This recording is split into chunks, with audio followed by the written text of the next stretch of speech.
Hello guys, ഇന്ന് നമുക്ക് ഏതോ ഒരു ഞായറാഴ്ച പോയി ഒരു മന്തിക്കഥ ആയാലോ?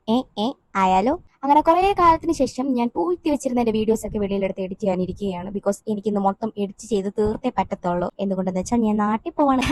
Back to the topic. അപ്പോൾ ഇന്ന് മന്തി കഴിക്കാൻ പോയ കഥയാണ് ഞാൻ പറയാൻ പോകുന്നത്. ഞാൻ പറഞ്ഞല്ലോ, നിങ്ങൾ ത്രോ ബോൾ എന്ന് കേട്ടിട്ടുണ്ടോ? ആക്ച്വലി ഞാനത് കേട്ടത് ഇവിടെ വന്നതിന് ശേഷം കേട്ടോ. അങ്ങനെ ഒരു സ്പോട്ട് ഉണ്ടെന്ന് എനിക്ക് അറിയത്ത പോലും ഇല്ലായിരുന്നു. ഇവിടെ എല്ലാവരും ആദ്യം ഇത് കളിക്കുന്ന കണ്ടപ്പോൾ ഞാൻ വിചാരിച്ചു അവര് ചുമ്മാ പന്തെറിഞ്ഞ് കളിക്കുന്നതാണ്. പിന്നെയാണ് ഞാൻ മനസ്സിലാക്കിയത് അത് ശരിക്കുള്ള ഒരു സ്പോട്ടാണ്. Bye don't judge me. പിന്നെ ഇത്രയും നേരം നിങ്ങൾ കണ്ടോണ്ടിരുന്ന വീഡിയോ ഒക്കെ കാണുമ്പോൾ നിങ്ങൾ എന്ത് വിചാരിക്കും? അവരെല്ലാം എന്റെ ക്ലാസ്മേറ്റ്സ് ആണ്. പക്ഷേ അല്ല, ഇവരൊക്കെ എന്റെ സീനിയേഴ്സ് ആണ്. ഞാൻ ആക്ച്വലി എന്റെ കോളേജിൽ സീനിയേഴ്സിന്റെ അടുത്തും ജൂനിയേഴ്സിന്റെ അടുത്തൊക്കെ ഒത്തിരി കമ്പനിയുള്ള ആളാട്ടോ. ഹാപ്പി മൊമെന്റ്സിലും സാഡ് മൊമെന്റ്സിലും കുറച്ച് ഗോസിപ്പിനാണെങ്കിലും ജൂനിയേഴ്സും സീനിയേഴ്സും എപ്പോഴും എന്റെ കൂടെ ഉണ്ടാവാറ്. എങ്ങനെ പോയാലും കോളേജിൽ നമുക്ക് ഇങ്ങനെ ഒരു സീനിയറോ ജൂനിയറോ എപ്പോഴും ഉണ്ടാവും. സോ നിങ്ങൾ അവരെയൊക്കെ പിടിച്ച് ടാഗ് ചെയ്യൂ, അവരും അറിയട്ടെ നിങ്ങൾക്ക് അവർ ഇഷ്ടമാണ്. അങ്ങനെ ഞങ്ങൾ നഴ്സിംഗ് ഡിപ്പാർട്ട്മെന്റിലെ ത്രോബോൾ ടീം എല്ലാവരും കൂടെ ഒരുമിച്ച് മന്തി കഴിക്കാൻ പോയതാണ് ഈ കാണുന്നത്. അങ്ങനെ ഞാൻ അതുവരെ സംസാരിച്ചിട്ടില്ലാത്ത കുറെ സീനിയേഴ്സിന്റെ അടുത്ത് സംസാരിക്കുകയും കമ്പനി ആവുകയും ചെയ്തു. പക്ഷേ ഹോസ്റ്റലിൽ നിന്ന് ഇറങ്ങൽ കുറച്ച് ചടങ്ങായിരുന്നു. 10:30 പോകണമെന്ന് പറഞ്ഞാൽ 10:30 തൊട്ട് ഒരുങ്ങിയിരിക്കുന്നതായിരുന്നു. 11:30 12:30 കഴിഞ്ഞിട്ടാണ് അവിടെ നിന്ന് ഇറങ്ങാൻ ഇറക്ക ടൈം ആയത് ചെക്കന്മാർക്ക്. അങ്ങനെ മന്തിയൊക്കെ കഴിച്ച് അടുത്തുള്ള ഒരു മാളിൽ പോയി ഞങ്ങൾ എല്ലാവരും കൂടെ തെണ്ടി തിരിഞ്ഞ് കുറെ